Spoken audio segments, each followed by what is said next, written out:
I thought I'd been stood up, again. Another failed blind date, another reminder that maybe love wasn't for me. But just as I was about to leave that little café in downtown Chicago, the doorbell chimed, and two identical 6-year-old girls marched straight toward me with purpose in their eyes and mischief in their smiles. "Are you Miss Sarah?" they asked. And that's when everything changed. Their father had no idea they were there. And what they were about to reveal would change all our lives forever. "My name is Sarah, I'm 31, and at that moment, I was sure I'd reached my limit with modern dating. The clock above the counter read 6:47 p.m., 17 minutes late. I sat in the corner booth of a cozy café on Lakeview Avenue, hands wrapped around a cup of chamomile tea that had long gone cold. The warmth that used to make this place feel comforting now pressed against me like a weight. Around me, couples leaned in close, whispering and laughing softly. I was the only one sitting alone. I told myself I'd give it 5 more minutes. 5 more, then I'd text my friend Diane, the one who had set this up, and tell her I was done with blind dates forever. Maybe she was wrong, maybe I wasn't ready. 2 years of running my veterinary clinic had left me with little time for romance, or trust. The bell above the door jingled, and instinctively I looked up. Hope fluttered, then fell. It wasn't a man. It was 2 little girls, twins, maybe 6 years old, with matching red jackets and bouncing brown curls. They looked around, eyes scanning the café with a seriousness far too old for their tiny faces.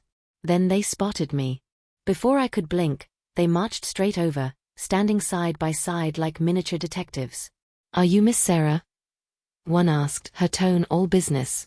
"Yes," I said slowly. "I'm Daisy," she said proudly, pointing to her sister.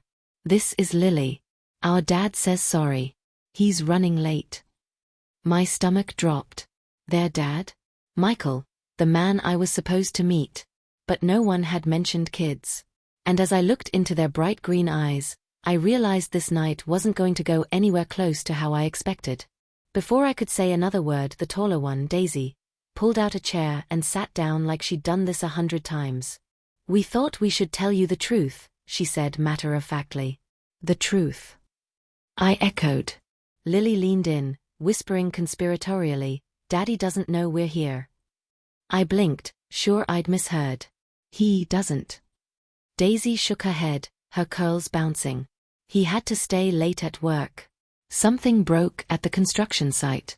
But he really wanted to be here, so we came instead." I couldn't help it. I laughed softly. Their little faces were so serious, their confidence unshakable. Against my better judgment, I waved to the barista. 2 hot chocolates. Extra whipped cream." Their eyes lit up instantly. Within minutes, they had whipped cream mustaches and chocolate smudges on their noses. For the first time that night, I smiled, really smiled. "Tell me about your dad," I said, curious. They exchanged a secret look.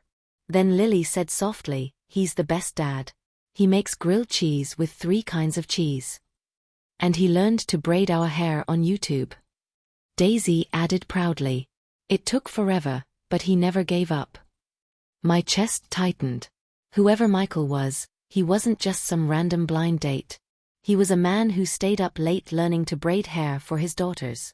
When I asked if he often went on dates, the air shifted. Daisy looked down. "Never," she whispered. "Not since Mommy went to heaven." The café around us seemed to fade away. The laughter, the clinking of cups, all gone. Just 2 brave little girls and the weight of a story I hadn't expected to hear. And as they looked at me with hope shining through their sadness, I realized something deep inside me was already changing. By the time Daisy and Lily finished their hot chocolate, my heart had completely melted. They weren't just adorable, they were determined. As the clock neared 7:30, I realized Michael must still be working late at that construction site they mentioned. Something inside me, a wild impulsive spark I hadn't felt in years, made me lean closer to the twins and whisper, "What if we brought dinner to him?" Their eyes widened like I'd just told them Santa was real. "You mean, surprise Daddy?" Lily gasped. "Exactly," I said with a grin. 15 minutes later, we were in the back seat of their babysitter's car. An elderly woman named Mrs. Maria, who looked torn between exasperation and amusement, as we balanced bags of Chinese takeout on our laps. The smell of fried rice and orange chicken filled the car. Daisy hummed quietly, her excitement impossible to contain. When we arrived, the construction site glowed under harsh floodlights. Half-built walls and steel beams cut through the night. Inside a small trailer, I saw him, Michael, leaning over blueprints, sleeves rolled up, hair disheveled, exhaustion carved into his face. Daisy jumped out first, knocking confidently on the trailer door. He looked up, startled.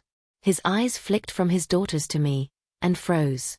"Sarah," he said, almost breathless. "Surprise," I managed to say, holding up a bag of takeout like a peace offering. For a moment, he just stared, then he laughed, shaking his head in disbelief. "You have no idea how much trouble they're in," he said, looking at the twins. "Oh, I think I do," I teased. "But maybe we can discuss that over dinner?" And right there, surrounded by concrete dust and blueprints, the strangest, most beautiful dinner of my life began. We spread the food over the work table, pushing aside measuring tapes and folders. It wasn't romantic. Far from it. The floor was gritty, the lights too bright, but somehow it felt right. Michael's co-workers passed by, grinning and whispering jokes as they left us alone. "I'm so sorry about all this," Michael said, rubbing the back of his neck. His voice was warm, deep, and nervous. "I wanted tonight to be normal." "Normal's overrated," I said softly, smiling. The twins chattered happily, retelling every detail of their mission. Between bites of rice, Michael kept glancing at me, almost shyly. And every time our eyes met, something wordless passed between us, something fragile, honest, and unfamiliar. "So," I said playfully, "I heard you practiced your introduction 4 times?" He groaned, burying his face in his hands. "They told you that?" "Every version," I laughed. "Including the one where you forgot your own name." The sound that followed, his laughter, felt like warmth spreading through the cold metal trailer.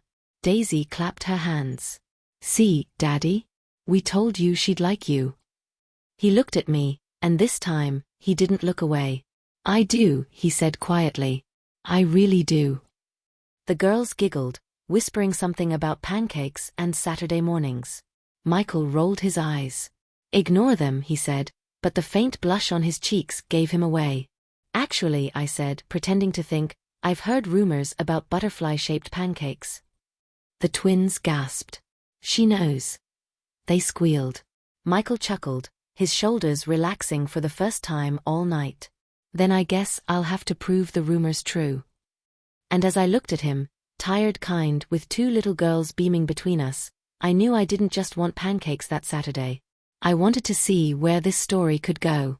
6 months after that first night in the café, I found myself standing in front of the same door, my heart pounding like it did back then. Only this time, it wasn't disappointment I feared, it was the weight of something far more terrifying, happiness. Michael had texted me earlier that day, asking me to meet him, where it all began. I thought we were just grabbing coffee. I couldn't have been more wrong. When I walked in, the café looked exactly the same, the hum of soft jazz, the scent of roasted beans, the same corner booth where I had once sat alone. But now, Michael was already there, dressed neatly, his hair a little longer, his smile softer. "You came," he said, standing up. "Of course," I replied. Though I was expecting a different restaurant tonight. He chuckled nervously, motioning for me to sit.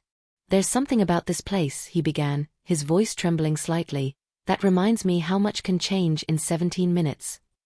I frowned, confused, until he reached into his pocket and pulled out a small velvet box. My breath caught. 6 months ago, he said, I showed up late and thought I'd ruined everything. But 2 little girls had other plans. They brought you into our lives. You didn't just make me believe in love again, you made us a family." Tears blurred my vision as he opened the box. Inside was a simple, elegant ring that shimmered like morning light. "Sarah," he whispered, "will you marry me?" My answer was immediate, my voice breaking with joy. Yes. 1,000 times yes. At that exact moment, the bell above the café door rang. Daisy and Lily burst inside, squealing with delight, followed by Mrs. Maria, who tried and failed to contain her smile. We knew she'd say yes, the girls shouted, hugging our legs. Michael laughed through tears as he knelt to gather them close. The café erupted in applause. And as he stood, wrapping his arms around us, I realized that the lonely woman who once sat in that booth was gone. In her place stood someone loved. A year later, the backyard was alive with music, laughter, and sunlight. I stood under the old oak tree in a simple white dress, my hands trembling as Daisy and Lily walked ahead of me, carrying a single white rose between them. They placed it gently on an empty chair reserved for their mother, a symbol of love that never truly leaves. When I reached Michael, his eyes shone brighter than the morning sky. Our vows were simple, honest, and real. You gave me permission to love again, he said, voice breaking. You taught me that honoring the past doesn't mean giving up the future. As we kissed, the girls cheered louder than anyone, their butterfly-shaped dresses glittering in the sun. Later, as I watched them play beneath the treehouse, I whispered a silent promise: to love them, protect them, and carry forward the legacy of the woman who came before me. Sometimes, love doesn't arrive when expected.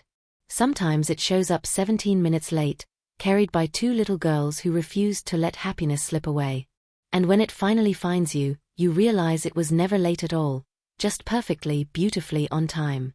This is my story of triumph. Do you think I handled it correctly? If you were in my shoes, what would you have done? Share your thoughts in the comments. I can't wait to hear your perspective. Don't forget to smash that like button and subscribe to Memorable Stories and Overcoming, where we share inspiring stories of triumph and justice every single day.